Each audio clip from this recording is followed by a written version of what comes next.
14 विद्या व 64 कला यापैकी कोणती विद्या किंवा कला देव कोणाच्या वाट्याला कशी देईल हे सांगता येत नाही। याचाच प्रत्यय आषाढी एकादशी निमित्ताने मूर्तिजापूर तालुक्यातील सिरसो येथील विठ्ठल रखुमाई संस्थांमध्ये आयोजित भजन संध्या कार्यक्रमात पाहायला मिळाला।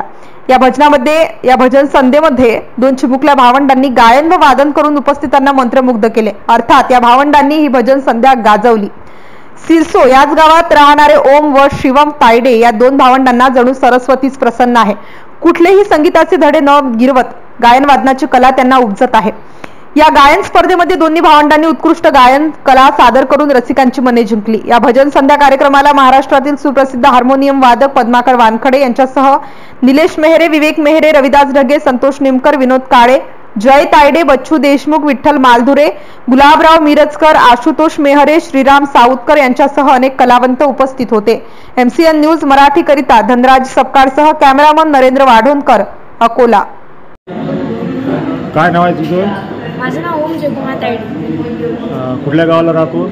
मी सिरसो, तालुका मूर्तिजापूर, जिल्हा अकोला यामध्ये राहतो। तुम्ही कधीपासून गायन करताय?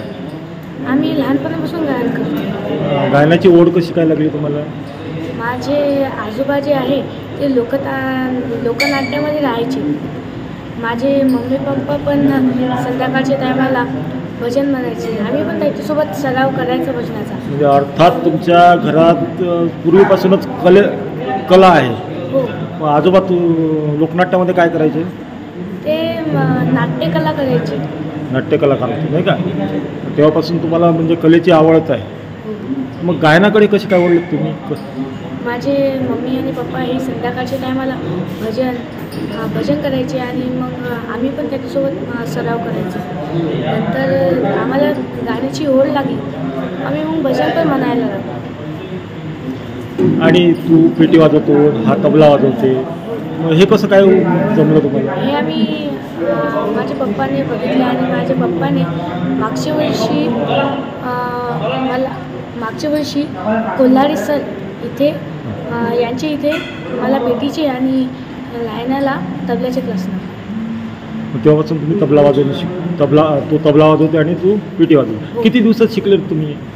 आम्ही एका वर्षात तबला आणि पेटी तुम्ही दोघंही शिकले। आणि गायनासोबत तो तबला वाजवते आणि तू पेटी वाजवतो। हो। सोबत गाता पण। हो। पुढे काय आहे, तुम्हाला काय अपेक्षा आहे? पुढे काय म्हणजे भविष्यात काय व्हायचं आहे?